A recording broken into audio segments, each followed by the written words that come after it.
មកកេរ៉េអត់បានតែងឈុតហាត់បុកគេនេះហាត់ដល់អត់បានមកចឹងខ្ញុំដល់ថ្ងៃវិច្ចប្រវត្តិពីប៊ូសាណាម៉ាសេអ៊ូលហើយជីរថភ្លើង3ម៉ោងបានមកដល់គ្រាន់តែដល់ភ្លាមមានចកាញ់ងាប់ដៃងាប់ជើងទៅហោកន្លែងគេតែងហ្នឹងហ្មងគឺថាមាន100លាន90ពណ៌បែងចែកក៏ដឹងថាខ្លួនអញត្រូវពាក់ពណ៌អីហើយឆ្លាតចង់ពាក់ទាំងអស់ដើម្បីឲ្យកាន់តែឃើញប៉ោងស្អាតយើងត្រូវដាក់ត្រង់មាន់ពីក្នុងចាមូលហេតុគឺអត់ដឹងហៅអីហៅចឹងហ្មងទៅងាយយល់អានេះគឺគេប្រាប់ពីរបៀបពាក់ឲ្យមើលថានៅពេលដាក់នឹងអត់ដាក់វាប៉ោងខុសគ្នាតបមកគឺយើងពាក់សពតអានេះមិនសពតទេដូចរ៉ូបរួចហើយដាក់អាវក្រៅនិយាយមែនណាក៏អាវកេរ៉េគឺអត់មានអីញ៉ៃទេស្រាលស្រួលពាក់រួចហើយយកអ្នកទាំងអស់គ្នាទៅធ្វើសក់វាមានពីលេខ1ដល់លេខ10ឲ្យអ្នកទាំងអស់គ្នារើសប៉ុន្តែគិតលុយតម្លៃគេនៅខាងក្រោមហ្នឹងម៉ូតសក់នេះគឺថ្លៃជាងគេបងខ្ញុំចង់ធ្វើហ្នឹងតែដោយសារវាមានអញនិយាយនេះវាមានស្នៀតសក់តែបងខ្ញុំថាហ្នឹងគឺអ្នកមានប្តីឯងជំនាន់មុនមិនគេធ្វើហើយយើងក៏ដូរ concept ចង់បែបជប់ដាក់ផ្កាដាក់អីចឹងណាចាធ្វើឲ្យនាងខ្ញុំមានការស្ដាយក្រោយជាខ្លាំងណាគ្រឿងតុបតែងសក់គេវិញមិនគឺថាច្រើនសាហាវថ្ងៃភៀវ100អ្នកក៏គេធ្វើតន់ណាមើលទៅខ្ញុំគេគ្រាន់តែក្រងឲ្យដាក់ផ្កាហ្នឹងពីលើចុងក្រោយនៅឈុតរបស់ខ្ញុំហ្នឹងគឺគេ free កាបូបចាគាត់លុយឲ្យឡើងសោះសាច់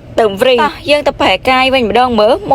3បាត់នារីកេរ៉េឆ្លងប្រទេសខ្ញុំមើលមកមិនដែរតែខ្ញុំមានអារម្មណ៍ថាខ្លួនឯងដូចនៅស្ទើចាញ់កាយតែខ្ញុំតែងជនជាតិភាគតិចនៅវៀតណាមខ្ញុំស្រឡាញ់ឡើងចង់ដោះកៅអៅនេះចេញខ្ញុំដេកស្ដាយថាបើខ្ញុំតែងឈុតនេះវាល្អវាប្លែកប៉ុណ្ណាតែស្ដាយក៏អត់ប្រយោជន៍ដែរទៅបីបើវាចេញជារូបរាងនេះហើយនេះមានតែទៅលើក្រោយទៀតធ្វើមិនទេរួចហើយវាមានអពាក់រត់លេងតាមហ្នឹងទៅតែចំណេញត្រង់ថាពេលដែលយើងពាក់កៅអៅហាន់បុកហ្នឹងហើយយកចាំបាច់ទិញសម្បត្តិចូលវាំងគេទេគេឲ្យយើងពាក់ចូល free ហ្មងតែបើណោះនេះពាក់កៅអៅធម្មតានឹងត្រូវតែទិញអូយលោកអាយគឺថាមនុស្សច្រើនខ្លាំងណាស់ថតរហូតតែកន្លែងក្នុងដើម្បីអត់មានមនុស្សទេវាំងគេធំដែរហើយក៏មានសម្បូរប្លង់ស្អាតថតដែរគ្រាន់តែខ្ញុំដាក់អត់អស់កន្លែងនេះដូចទ្វារឆ្លងភពឆ្លងមកឃើញស្អាតហ្មងអូយអូននេះនៅស្រុកកូរ៉េនេះគឺស្អាតមិនចាញ់អូប៉ាហ្មងទេណាវីដេអូនេះមានតែចំណៃផ្នែកខាងបោះហើយបើខាងស្រីគេសោះមានគូហើយទៅណាគេបកគូបដៅគ្នាឃើញផុសស្អាតអីទៅថតហ្នឹងសង្សារគេស្រឡឹងមុខឥឡូវថ្ងៃខ្លះបើអ្នកនរគ្នាបានទៅគឺគេមានសម្ដែងជា show សាច់រឿងស្ដាច់សាច់រឿងអីចឹងទៅតាមថ្ងៃតែដើរត្រូវតែបញ្ញាពួកកៅអៅនេះជួលតែ2ម៉ោងទេពុកទាំងថ្លៃធ្វើសក់ទាំងអាត្រង់មាត់ពាក់ក្នុងសពុតហ្នឹងគឺអស់25រៀលចាសូមអរគុណនៅមើលអីទៀតមនុស្សដូកអាហើយចង់មើលគេដូកអាមែនចាញ់ពីនឹងមកគឺខ្ញុំទៅម្យ៉ងដង street ដើរមើលគេលក់អីស្តៀងទៅ pub street នៅខ្មែរយ៉ាងដែរណាថាមានម្ហូបចម្លែក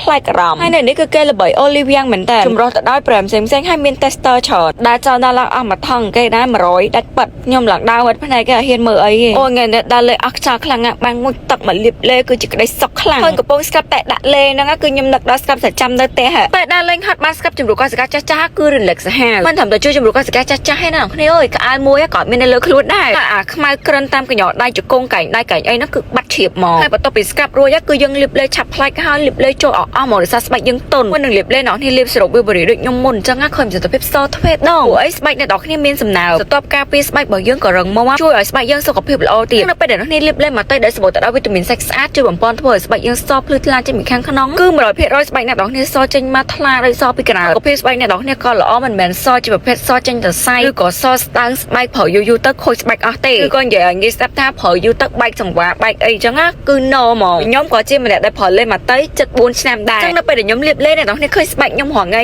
ស្បែកខ្ញុំមានតែស្អាតពីមួយថ្ងៃទៅមួយថ្ងៃអត់ដែលមានបញ្ហាអីហ្មងទោះមកដល់កូរ៉េទៅចាក់មែនណាអ្នកនរគ្នាគេមានព្រះអាទិត្យគឺបញ្ចេញកម្ដៅខ្ញុំខ្លាចខ្លោចស្បែកចេញជាពីរពណ៌ចឹងណាដល់តំបន់គេទៅចាក់នេះក៏អត់ភ្លេចលេដាក់តាមខ្លួនដែរងាយណាបានសម្បល់ប៉ុណ្នេះរត់តែអស់លុយទិញលេឲ្យថៃស្បែកតិចទៅ